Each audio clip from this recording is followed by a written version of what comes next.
Welcome and thank you for taking the time to be with us today. My name is Jeff Kubiak. I'm a professor of practice at ASU, where I serve as the Director of Future Security Education in ASU's Future Security Initiative. The educational offerings I help guide include the MA in Global Security, the MAGS, which has a non-technical concentration in cybersecurity and a newly launched concentration in irregular warfare. We also offer a graduate certificate in global security and competitive statecraft and are building a new portfolio of short courses in similar topics to be offered in ASU's career and professional development educational outlet called Career Catalyst. Today's event is one in a series of events we host each fall and spring semesters to highlight the thought-leading security practitioner faculty that teach in our programs. Tonight, our guest is one of the newest members of the Future Security Initiative and MAGS team, Dr. Amos Fox. Dr. Fox is a retired Army officer, is currently teaching the MAGS course titled Understanding Conflict and War. He is widely published, hosts his own podcast called Revolution in Military Affairs. He's the managing editor of ASU's newest media enterprise edition, Small Wars Journal, and is a PhD in international relations from the University of Reading. In his spare time, which I assume he can only have if his days are 30 hours long, he writes extensively. This includes the book that recently published last year titled Conflict Realism, Understanding the Causal Logic of Modern War and Warfare. His talk today is titled Myth versus Reality of the 21st Century Armed Conflict. Amos will talk for 20 to 25 minutes or so, and then I'll moderate a question and answer session with the audience. Please feel free to type a question in the Zoom Q&A block at any time, and I'll try to ask it after Dr. Fox is done with this talk. All right, no more from me. Thanks for taking the time to be here, Amos. The mic is yours. Thanks, Jeff. This is a great opportunity, and I wanted to thank you and thank the team, Daniel and the team at FSI for putting this together. So I'm going to pull up some slides for those who clearly aren't tracking, which is everybody. It was quite a fiasco a moment ago trying to get this going. So just bear with me a second as we try and get this working again. All right.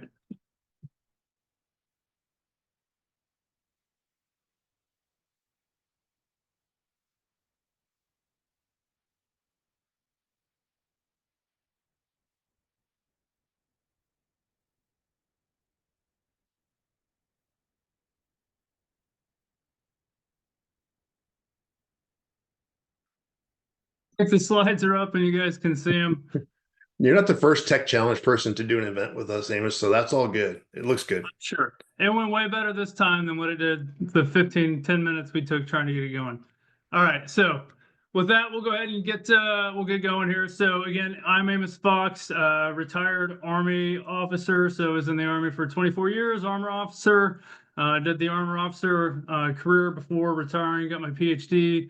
While I was in the Army, retired, came out, and then got lucky enough to get a job in Arizona State with the Future Security Initiative, which is, it's pretty cool.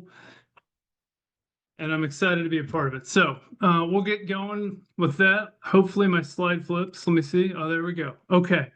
So conflict realism, right? So we're going to talk back to the title here, Myths and Realities of the 21st Century War. Okay. So that's the basis of the book. I'm talking about the idea, not necessarily about the book, but the ideas in the book. So if I keep referring to conflict realism, the whole idea is encompassed in there, the myths and realities of future war, right? So what is conflict realism and why does it matter? So that's what we're going to talk about here real quick. So a lot of what you hear and read today is tied to put it plainly, fantasy.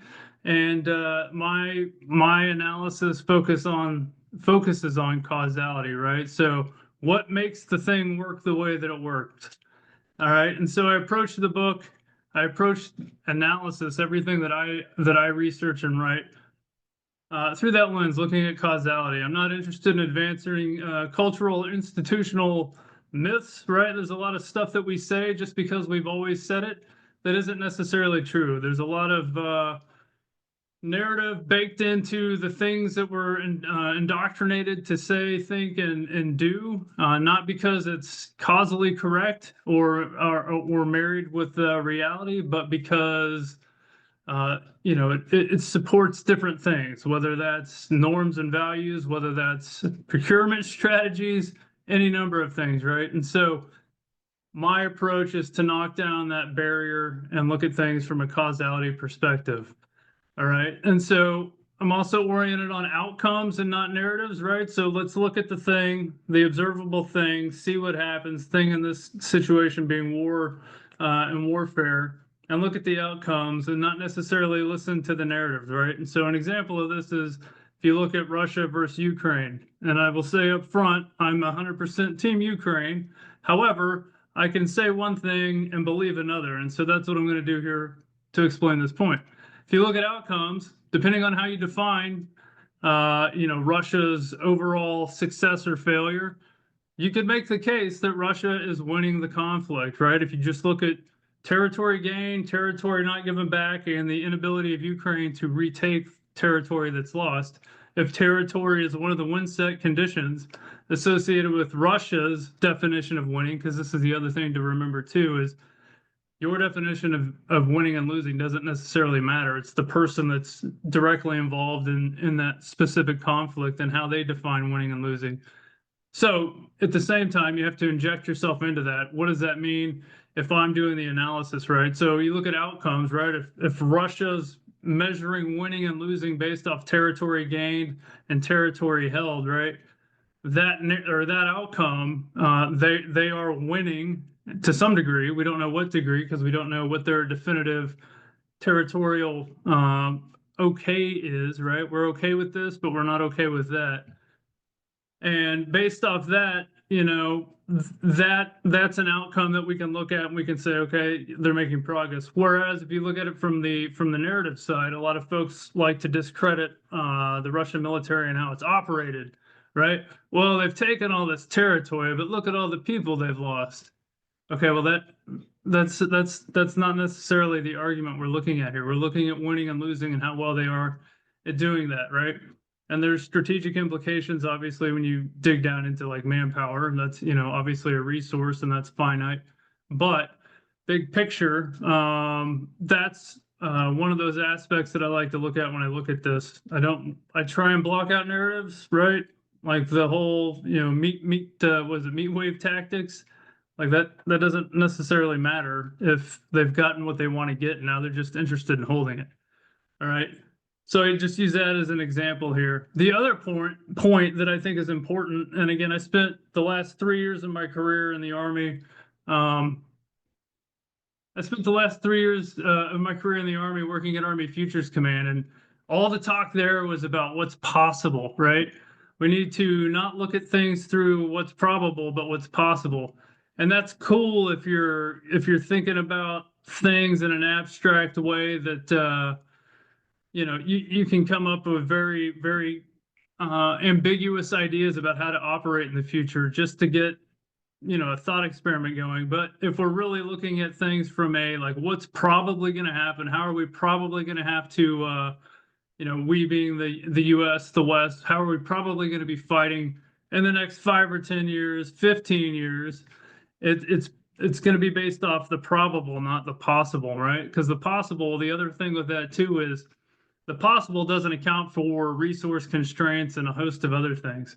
Whereas the probable, you can draw a far better line from what is right now to what's probably going to be, as opposed to, what should be, ought to be, or wants to be from this point to that same point in the future. All right, so there's that. The other thing too, and I say this somewhat trying not to laugh at my own comments. So I focus on accurate language and terminology and not shoehorning conventional wisdom into our conflict. I say that even though I have a hard time talking and I trip over accurate language myself, and I like to say like and a lot when I talk like this, like anybody. But nonetheless, when I write, I try and be as accurate as I can with the language. And so this is part of the problem too when we use institutional language that we're accustomed to hearing from whomever coming in from all the different angles, think tanks, military, whatever. There's loaded language that's used a lot of times, right? If you look at CENTCOM's Twitter feed, every day it's, we did this precision strike on X. Well, they're trying to assuage your concerns about the strike and civilian casualties and all the other things that may be negative effects of that strike by saying precision, right? We've been conditioned to think that when we hear that word, and we don't even necessarily realize that that's the case.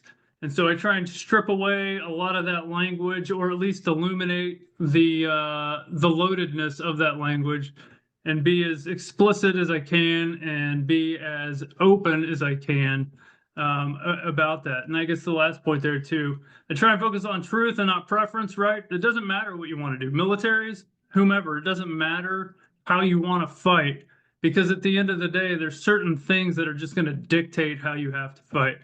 And a lot of that are things completely out of your control. A lot of those things are things that you thought you had control of that spin out of control, right? Like I was telling a story the other day when I was a lieutenant in Iraq, the very first mission, we were rolling outside the wire. It's like 2 or 3 in the morning, right? I'm a lieutenant. I don't know what's going on. I'm sitting at the top of my Bradley and I'm waiting to be told to go, right? To leave the wire to go out. I'm sitting there waiting. It's like 30 minutes. Nothing's happened. Everybody's left. And I'm like, when are they going to tell us to leave, right? That's one of those Murphy situations where, I should have known better and I should have asked a question. I think, my platoon sergeant was dozing and didn't remind me. But things like that are things that also like get in the way of your preference. And that's a very micro situation, but there's things, geography, terrain is deterministic. It's not determining, but it is very much deterministic. So if you think you have this great maneuver plan that you're going to do, but then you get out there and you realize you got to drive down a road straight into the target, right? That plan goes out the window pretty quick, and then you're fighting a far different fight. And so that changes the reality on the ground as well.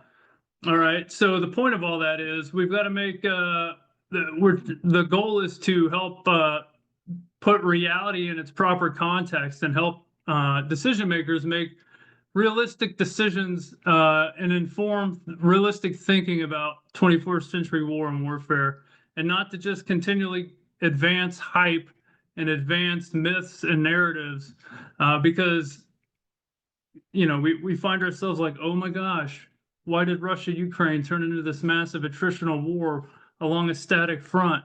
Well, it's not beyond the leap of logic to make that connection pretty quick that would have been what would have happened, right? But we believe all these different myths about what we think about war and warfare, and then we pretend like we're surprised when the opposite of that happens, right? The other part of that is industrial-based stuff. So, one of the big things that we like to talk about is precision this, precision that. We've got all these weapons, right? And we've seen this came up again with Russia, Ukraine. I keep leaning on that one just because a lot of my research focuses on Russia, Ukraine, and it has for the better part of the past decade. So it's one of my own acknowledged anchor biases. Nonetheless, when I was in Iraq last time, when I was there, I was a major working in SAJFLIC, the Land Component Command headquarters of Operation Inherent Resolve. I was there the last couple of months of Mosul, right? We ran out of PGMs, out of them, right? Precision guided munitions. And if you think about it, right? So Mosul, very precision guided, strike heavy battle, big battle, almost a campaign in its own right. If you looked across the way, same time in Marawi in the Philippines, that battle was going on, very similar. If you looked over in Syria, very similar, Raqqa, Aleppo, Kobani, Deir ez-Zor, all those other things going on in Syria, very much tapping into the precision guided munitions industrial base, right?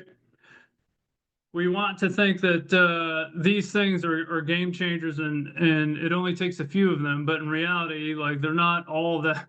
They may be precise, but they don't deliver the effect that they're trying to achieve. And so if we have an industrial base set up for one thing, one way of thinking about that, but reality is the opposite, then we find ourselves running out of munitions like we've seen multiple times, right? So on that too, we've got properly developing doctrine, right? So we have to have doctrine that accounts for reality, doctrine that accounts for not reality, the truth, right? Not preference. Right. So again, U.S. military, we like to talk big about maneuver because it sounds cool. We want to pat ourselves on the back for being the smartest people out there and the best and the most adroit. Right. But the reality is like maneuver has a very small utility on the battlefield. And really, most of the time, what you're going to find is wars and warfare are positional and attritional. Even when you zoom out from just land centric thinking about it, That's what it all devolves down into. All right. And a lot of that is the fact that, like, when forces converge, there's not room to do maneuver. And this is where you can be like, oh, but my squad did this, right? Well, let's pick a unit and just stay at that unit. Like, let's say a division. Once a division is converged with whatever, that division can only do certain types of things. And so we have to have doctrine that isn't focused on one thing, but broad and addresses lots of different things. And when I say doctrine too, I want that to be understood as how we think about war, not only in the military community, but also larger in the conflict studies community. All right. And then same thing with force structure, right? So with that in mind, we have to understand that we can't have force structure in the military, in Western militaries that are built with very thin margins that will fall apart as soon as they run into conflict. That isn't something that throws its hands up as soon as we make contact with it, right? And so when we think about the future of warfare, we really have to think about, are our forces structured, built correctly for the true rigors that they're going to incur, and not necessarily the way that we want them to fight. All right. And then at the fore of all that, technology is not a magic bullet, right? It's one tool in the kit bag, but combined arms and combined arms integration should be at the fore of everything that we do and think about the future of war. So I'm going to jump down here. All right, so a couple points here real quick. So the big thing is all wars are land wars. I know that that's going to make some people skin crawl, but at the end of the day, like, you're fighting either for a piece of terrain, you're fighting for control of some group or the elimination of some group. There are elements of wars that are, in the air, in cyberspace, on the water, this and that. But by and large, all wars are land wars, okay? And so I say that to say that it takes a land force to defeat a land force, which goes back to the points that I made on the previous slide. If we're not thinking about that at the fore as we think about the future of armed conflict, and we start selling away the force to buy all sorts of laser beams and bombs from the sky that cut into the ability to put forces on the ground that can go do the things that land forces have to do, Western militaries are thus thinking about war incorrectly. And so there's a couple key points, requirements, as I call them, for land forces, right? So you have to think about this because drones and precision strike munitions can't do this, at least yet. These requirements of land forces require forces on the ground that can go do these things. They have to be capable of taking and retaking territory, right? Part of the issue in Ukraine, Ukraine lacks sufficient force to go retake the territory that it's held. All right. Part of that also is you have to have forces capable of clearing the enemy from the terrain. And this is another shortcoming of a lot of the precision strike, Gimlers, HIMARS, drones, the drones with cool little things, bomblets that they drop. Like, that's not clearing people out of ensconced terrain and urban areas, right? So you have to have land forces that can go in and do that. Maybe someday we'll get little robots with machine guns on their head that can do that. But that gets into an issue of civilian casualties and discerning friendly from foe on the battlefield. But maybe someday we'll get to that one. All right. On top of that, you have to have forces capable of holding terrain, right? So again, you go back to Second World War. Anytime the Germans got attacked, what was the first thing they did? And they counterattacked, right? If you look at Russia, Ukraine, if Ukraine was able to retake territory from Russia along that contact line, they would likely get counterattacked. So you have to have not only the force that can go take and retake terrain, but then hold the terrain after it's been taken or retaken. And that in itself requires redundancy, right? Because you're going to incur loss both taking, retaking, and clearing terrain, but then also you cannot have culminated by the point that you've done that. So you have to have redundancy and depth in your formations.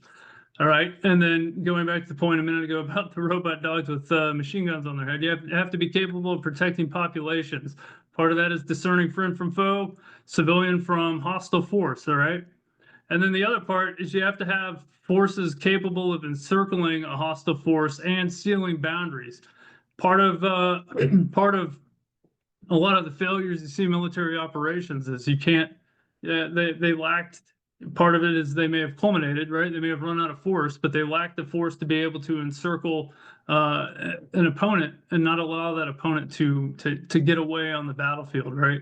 And then conversely, at the same time, you have to be able to seal boundaries, right? So part of this issue with Russia and Ukraine is that in itself. So those are, in my estimate, the requirements of land forces. Land forces have to be able to do that. And I was doing a similar presentation a year ago in Paris at the École Militaire, and I don't speak French, so I apologize for butchering that. And one of the guys during the Q&A was like, well, all you've talked about are continuities in war. And I was like, bro, continuities are not a pejorative, man. Like, it doesn't matter how cool you want things to be. Reality is this. And then the likelihood of that continuing is far greater than a lot of the cool wizardry that people are saying may actually come to the fore. So implications here on this are that we need larger land forces, not smaller. A lot of the talk coming out of Futures Command, for instance, is small, light, and dispersed. Okay, that's a good way to get piecemealed and destroyed in detail. We also tried that once in the past in the Potomac Division, and we found out pretty quick that that did not work very well for a lot of the reasons that I just highlighted. All right, technology won't save us.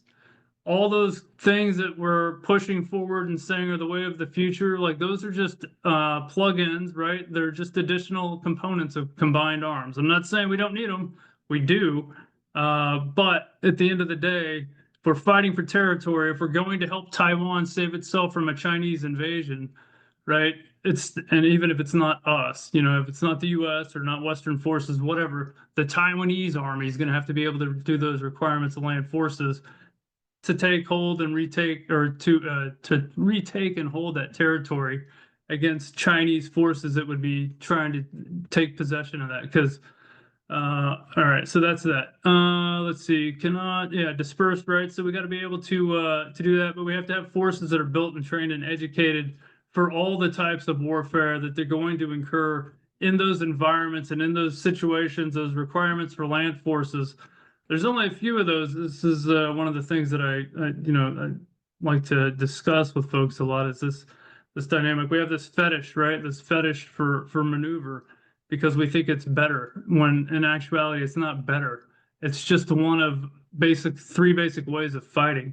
And it doesn't do a lot of the things that people say that it do. A lot of the maneuver theory that things are built upon today, if you go flip open the books, which I've got them all over on my bookshelf that nobody can see. If you go flip over the books, very light on the footnotes, very heavy on the preferential writing, right? This is what I think because it sounds cool, and very little empirical evidence to back any of it up. All right. And a lot of it too is taken out of context. If you look at certain books that are like, well, the Germans did this and this German general said that. Well, a lot of the German generals at the end of the war that were still alive giving interviews were trying to whitewash their careers, right? And make themselves sound better than what they were. So there's a lot of that goes on, and that's been beaten up by a lot of other people, far more qualified to talk on it than myself. But that's the thing we got to be thinking about, right? So attritional warfare, we have to think about it. We have to understand it. We can't just push it aside because it sounds gross and icky, right?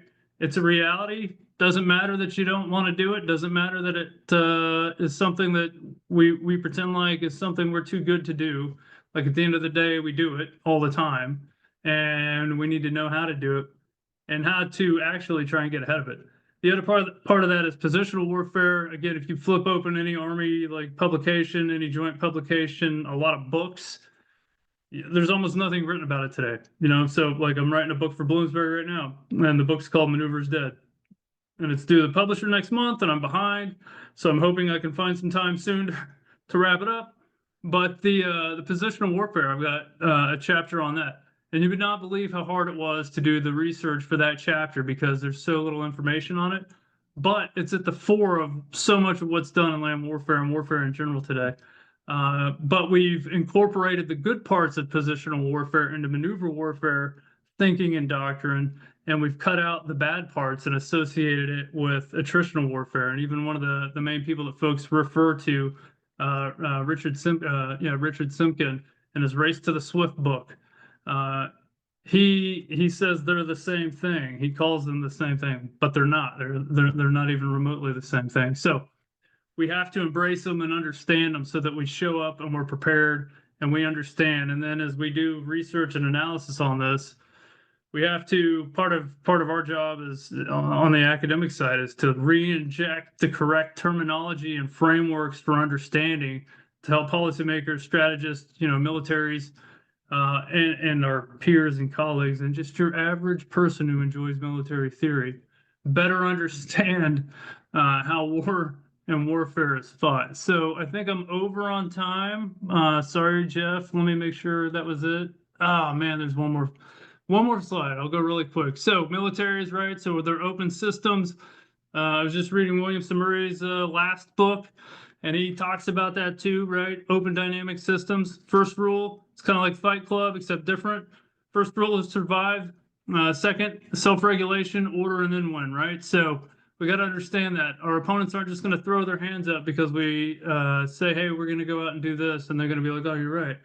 All right, so the first rule of war is to survive, and then if they can survive, they fight and win.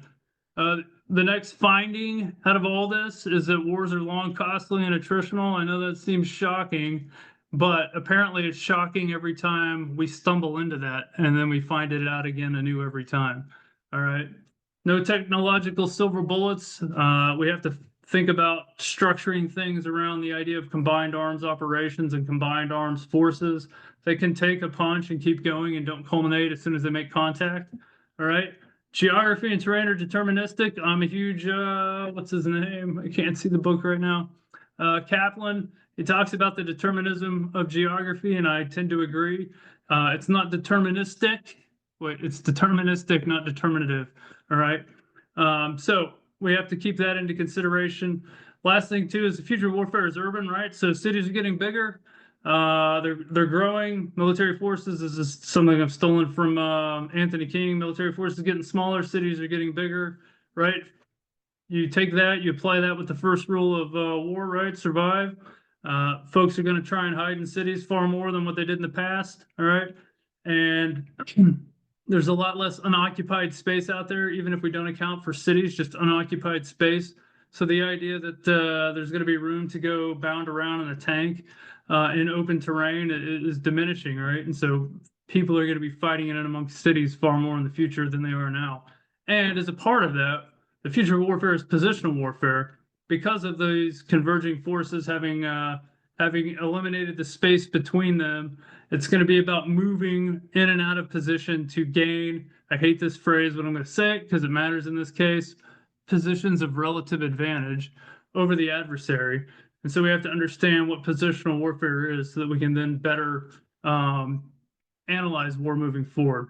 All right. So that's it. The last point is it takes a land force to win a land war. And so as we look at conflict moving forward in the future, we can't throw that out because we've seen cool videos of drones killing stuff in Nagorno-Karabakh or in Ukraine or in Israel or wherever the case may be. At the end of the day, we gotta keep land force and land war at the fore of our mind. So with that, I will quit sharing my slides and Jeff, back over to you. Oh boy, as a former Air Force officer, I know, you right. you I'm trying to might you rile might you have up. you might have guessed I have a couple questions. Yeah. Well, first of all, isn't the idea that you're claiming all wars are land wars, isn't that in and of itself a narrative? I mean, I get that that's a it's a great bumper sticker for arguing for a larger land force of a structure that you're describing because you have an understanding of land warfare the way you do. But how is it, and this is the one example, I'm trying to think of an example. So I thought, okay, well, let's see. World War II in Japan was not a land war per se. There was a land component to it, but the war wasn't actually won by a land force, right? The land force came after I mean, we did occupy for a while, but the occupation is not the win. The win was a surrender on the deck of the Missouri. So is that the exception that proves the rule, or is there a possibility that, especially in the age of AI and other advanced technologies that are coming along, isn't it a possibility that there are some wars that will not be land wars? There's always a possibility, right? Otherwise, it's a law, right? But you can't play the nuke card either. That's the get out of jail free card that anybody Yeah. wants to do. Dude, I spent 5 years Ah, of my life as the eighth most powerful nuclear country in the world when I was on alert. So I kind of feel like playing the nuke card is something I'm actually obligated to do in this situation. well, It's fair. I mean, if you factor in the nuclear weapon aspect, then again, a nuclear weapon's dropped on land, right? And you're forcing the political entity on the land to give up based off the effect of what's happened on the land. So I would say that situation also counts as a land war. The other part of that was that drove the surrender before the invasion came in. So it was quickly It was a about to threat. become a land war. And so that just accelerated the culmination that would have happened slower over time had the land I'm wars gone in. clearly I'm picking on you at some point because No, your I know, argument is yeah. very good and clearly you have the evidence to support your argumentation. I'm not going to pick that scab anymore. But I will do something else though, because Yes. you used the term cause. Like we're going to get to the cause of things, and I know that you are not only a graduate of the Army's elite School of Advanced Military Studies, you were the #1 graduate in your class at that school. So I know you are very familiar with the site with the ideas of complex systems theories Yep. and the idea of war being a complex system. One of the key characteristics of complex system, as you are sure aware, is the opacity or the oftentimes the inability to trace effect to cause in any given situation. Most causes have multiple effects. Most effects have multiple causes in a complex system, and it's the analyst's job is to kind of figure out kind of where at what level of analysis and from what perspective is most useful to assert cause. So cause is going to be a function of perspective and level of analysis. Am I wrong? Yep. For sure. And this is so for those who haven't attended the School of Advanced Military Studies, Or I'm taught getting there. oral comped by the former SAM's director right now. So I feel like I'm under the gun and I need to pull my whiteboard over. I have a whiteboard right off camera here and pull it over and start diagramming stuff. Nice. Yeah, no, I mean, absolutely. That's part of the problem with anything. Anytime you try and box something in to talk about it, inevitably there's porousness around the box and there's things that you just, and this is part of the problem too. Like, as somebody that's written a lot, you always get people sniping, and I'm not saying you were sniping, but you always get people Total sniping. sniping. Yeah. You always get people sniping at what you've written, and they're like, "You didn't account for this." I'm like, "Well, I had 5,000 words, and there was, probably 40,000 worth of words that I could have written, and so you have to draw a box around Yeah. it." And so that's part of the rub. Even with this, like when I wrote this book or the book that I'm writing right now, there's parts of this that I want to keep running with, but I just can't because I don't have the word count, right? And it's the same thing too with you just run out of space or time. And so Yeah. you are I, correct. And based I'm off gonna how I boxed it, that's I, I'm gonna owe you a drink after this because I feel bad now of having picked on you a little bit fun. in a public forum like this. A lot of questions in the question and answer block. I'll let some others to snipe at you. I'm not going to let your colleague do it though. You can do it in a meeting next time you have a small Wars Journal meeting. But one of the one of the We'll get to it on attendees Friday, asked, Ken.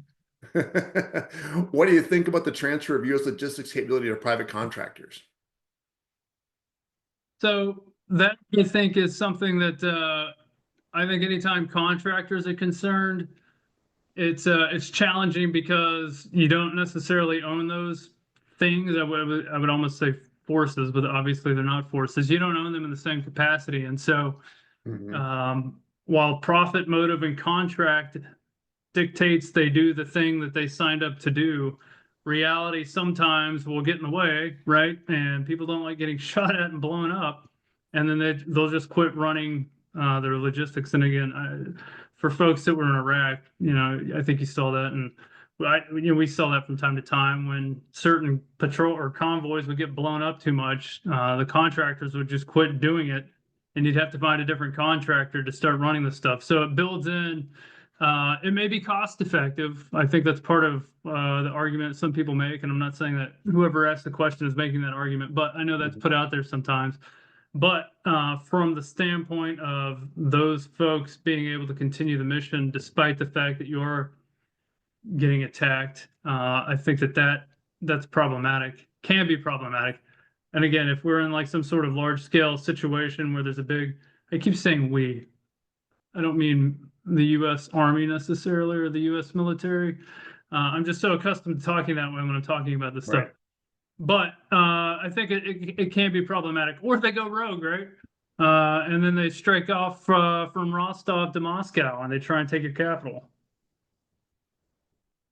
Um, a lot of good questions here. Actually, some cover some of the things that your colleague has asked too, because you talk about the force structure and the requirement for a land force, and as time progresses and the Army some oftentimes misses um, recruiting quotas, is the all volunteer force imperiled? Is there a Yeah, requirement so some at some level for a draft? I'm not going to say that. I'm not going to say yes, but I will say yes. I personally, there's a lot of other things that are competing with the all volunteer force model today. Um, and there's many of them, right? One of the things I think that probably is hurting more than we've realized, especially on the officer side, is the changing of the retirement system, and that's disincentivized folks. For those who have never been a major, I don't know how it is in the Air Force, Jeff. I've heard it's pretty nice, but being a major in the Army is really, really rough and not all that pleasant, right? And so you see a lot of lieutenants and captains looking at the majors that work in their Right, battalions, and they're like, no way, I'm not doing that. And that's even before the sweet 20-year Army retirement got changed to what it is right. today, which is less advantageous. If I was coming in, I would be like, nope. And so, yeah, I think that there are many reasons, but like as a retired officer, that to me is one that, like, for me and my family, I would have been like, absolutely not. I'm done. We're out. We're leaving because, getting to being able to retire from the Army under the old structure was really nice. And that was something that did help on some of those days when you were not quite happy and your coffee was just a little cold and you're sitting in Poland wondering what the heck decisions you made that got you there, you know, uh, it helps push you through that. You know what I mean? So Yeah. yeah, I think there's probably some bigger challenges coming, especially as we as as artificial robotic type things are being pushed more to the fore. That's, I think, probably got an effect on the psyche of folks too, where they're like, well, I don't need to volunteer. I can go find another job, Even Hmm. though, like, at the end of the day, we still need to fill those formations. We're just advertising these things because they look cool on TV. So yeah, long answer to a short question. Sorry. Yeah, no, that's okay. And I mean, technology is no silver bullet to you. I mean, technology is going to change some things with regards to how formations are created, certainly. But one of the questions that came and actually come from two different attendees asked about this idea of consolidated forces versus dispersion.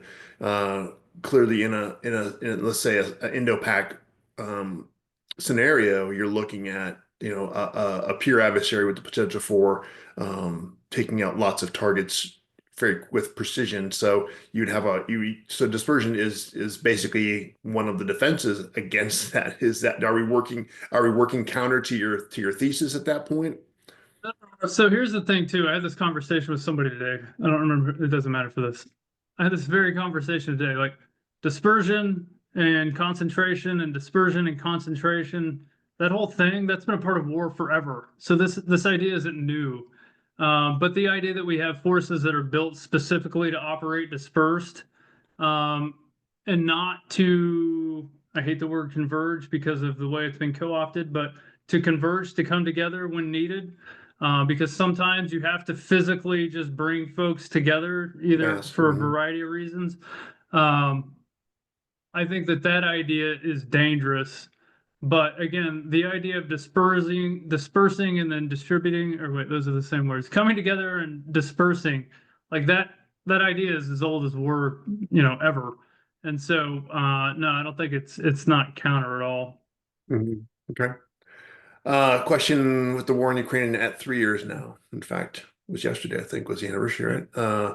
What strategy is Russia using now? Is it safe to say at first it was using positional warfare, where now it is attritional, or vice versa? Actually, it's using maneuver warfare, right, early on, or attempting to, in a pretty sluggish way. But is it so? Obviously, they're in some sort of attritional warfare now, right? Where do you think that war stands at? Because you study it pretty extensively.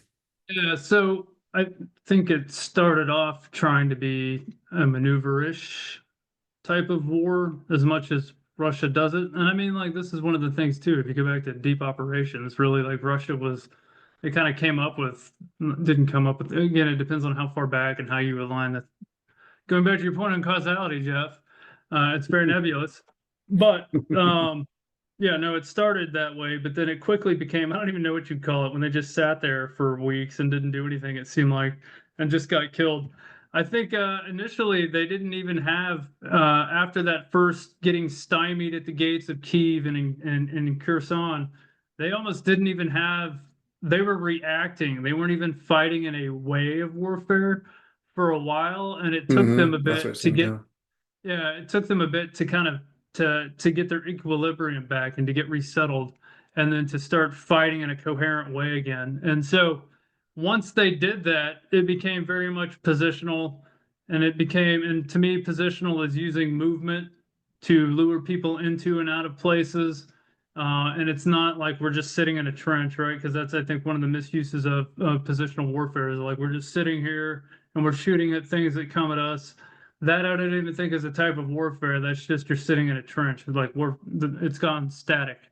And when things have gone static, then you have to fight either attritionally or positionally to either get through the static Get an or whatever advantage, the yeah. case may be. Right. Yeah, And you can't do maneuver in that situation unless you right. have an assailable flank or you've been able to penetrate to create an assailable flank, right? And so in Russia, Ukraine, up until Ukraine invaded Russia and Kursk, there was no assailable flank, right? Because you had Belarus and you had Russia, and that was all no-go until it wasn't, right?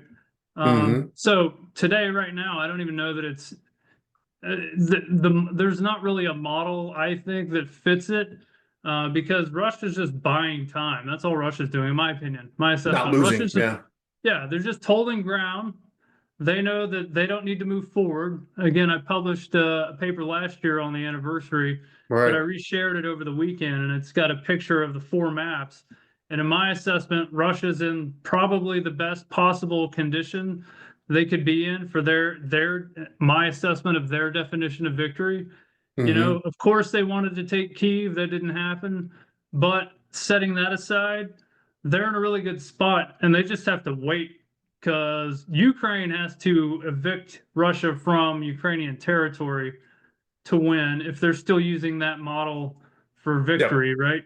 Yep. Russia just has to sit there and be like, clock's ticking, and once the clock's up, and we still got this territory, it's ours. Because you Right. can sit and say all day long that it's not, but you know, ownership's 9/10 of the law.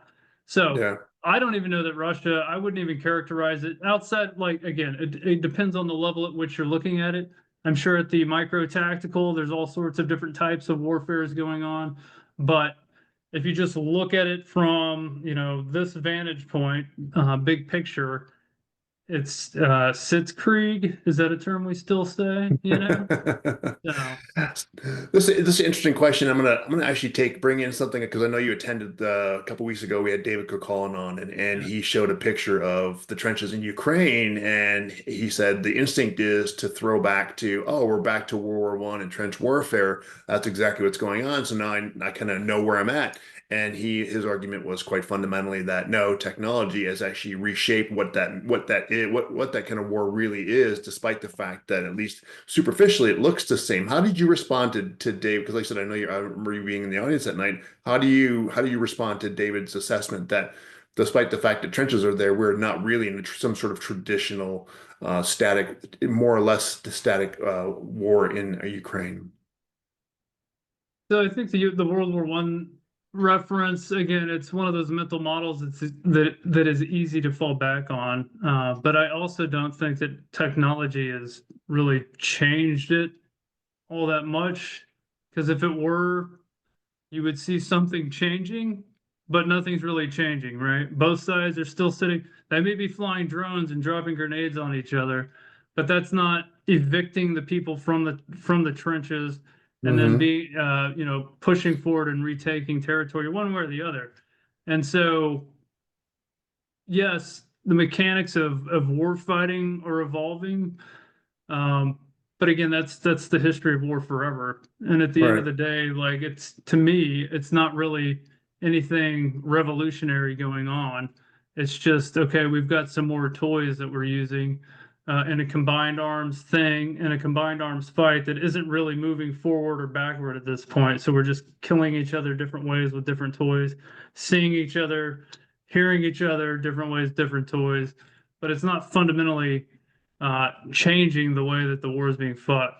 So then, having said that, in my mind as I'm thinking through this, it's like, no, it isn't World War One, but I don't like using that analogy either. I think it's you saw the same dynamic going on during the First World War, and that's how the I can't say the dude's name, the Hoytier tactics, right? The infiltration tactics the Germans came up Hmm. with. That's how those were come up with, right? Everybody's toying around with different tactics on the front and different toys on trying to figure out how to break the stalemate, right? That's how the elastic defense developed as well. And so I think that we're in a very similar phase as it relates to that. And you see some new ideas emerging too. This I hate the phrase, but the air ground littoral.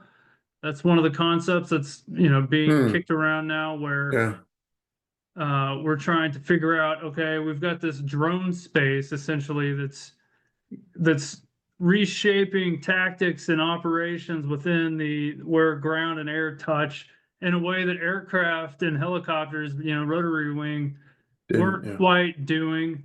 What does that look like? Well, right now we're still in the like what's they're figuring it out and we're watching it trying to make sense of it phase. Yeah, in a Clausewitzian sense, right? I mean, each era, each has their own, characteristic of Some logic. warfare, right? So Yeah. yeah, but the logic and the nature of war remains the same. Yeah. That's kind of summing up, I think, that argument. But that said, interesting. Another one of our colleagues asked a question about basically, and I'm gonna expand it out because he asked about air supremacy or air superiority. But I would go with even broader than that, right? I would go with supremacy or superiority or some sort of control within any of the domains that affect the land battle. Which you talk about a combined arms operation. You're not just talking air, land, sea anymore. You're talking space. You're talking cyber. You're talking information space. You're talking a whole host of different ones being brought on by new technologies. How does the land force evolve with the evolution of the other domains that are supporting a combined arms operation? So obviously they have to evolve to adopt those technologies, right? Because if you don't, Hmm. somebody else is. Because again, going back to that World War One on the trench, toying with different things to figure out how to get an advantage. That's always going to be going on. And so if you're not toying with the new stuff and the new technology, you're going to fall behind, right? So you got to adopt the machine gun, you got to adopt barbed wire, you got to adopt biplanes and all that different stuff. Right. So that's fundamental to the whole process, right? And this is where the it's inhibitive in many regards too, because cost gets in the way of this, right? And we have the luxury of sitting back watching, whereas and then selectively, this is the issue too, where I think reality is clashes with some of the cool videos that get shown for a lot of these conflicts, right? Like we see the cool video and we're like, oh man, we got to invest in that technology. When in reality, the effect, the output, the outcome of that technology on a specific situation or the war, in the larger context, isn't necessarily as cool as the video made it seem, or as important as the video made it seem. So we have to continually keep moving forward with that stuff, all the different things. The problem also becomes you can overload the decision making apparatus, for lack of a better word. It was the only word that came to Right. mind. Uh, on the ground, if you say, hey, pick whatever echelon, division commander, here's all this stuff, go use it and make decisions and do it timely, by the way. You're going to quickly overload even a division staff, which is like 600 people, with all the things they have to monitor, update, take reports from. And this, okay, well, that's what AI, okay, that's Yeah. fine. But then that's also a question of like, is going to adopting AI in a meaningful way that speeds up all this data processing? Will that then take the burden of learning off of the individual and put it in that computer? So then 10 years, 15 years from now, when that individual who's no longer doing the thinking that he used to have to do, he or she had to do as a staff officer, now they're in charge. They don't have the mental capacity to make good decisions because they didn't learn how to think before they had to take command of a fictitious division or whatever the case may be. Hmm. And so that's one of the things that I think potentially could get in the way too, or not get in the way, a potential trap associated with some of these technologies that are coming along. Right. Although the brains of Amos Fox are already in the models, right? Because they've read all your books and they've got all that stuff figured out. So when I ask a question of Chat GPT, Amos Fox comes out. So Based off my book sales, they have not done what you just said. yeah, okay. Based upon that alone, you can tell. There was one question that I thought was interesting that maybe that kind of pulls that point that you're just making a little further. It says, should the Army return to specializing some units to create a more diversification among the troops experience-wise to prepare for different conflict environments, similar to how the 10th Mountain was focused on mountain warfare during World War II, etc.? That's an interesting question, considering the diversity of potential environments in which forces go. And we can add to that because it's asked later down in the question and answer block. What role does SOF play? Is SOF one of those forces that becomes specialized in these conditions? A lot of big questions. You've raised some questions in a lot of people's minds, which I appreciate a lot. That's the goal. Part of my pitch is to be provocative on purpose because I want people to be getting You lit my like this. fire. Yeah, a little like, no, he's wrong. That's good. But that's the whole point of being in academia, right? Is to have All these right. conversations. So what was the part? Soft, yeah, soft's great. I love SOF soft. and 10th Mountain. Do we specialize? I mean, do we Oh, yeah. specialize divisions? Yeah, so this is yes. So this is where there's like that dissonance at play for me personally. Like I think yes, 100%. Like I think that it's better to have specialized units, but I also understand that resources are finite and you can't Right. specialize as much as you'd like, and so you have to have very generalized units to go do all the different things they may have to do in all the different environments. But ideally, in my mind, yes, if you could say, all right, we're going to make an army of 20 divisions, what does that look like? I'd say, well, three are going to be armored.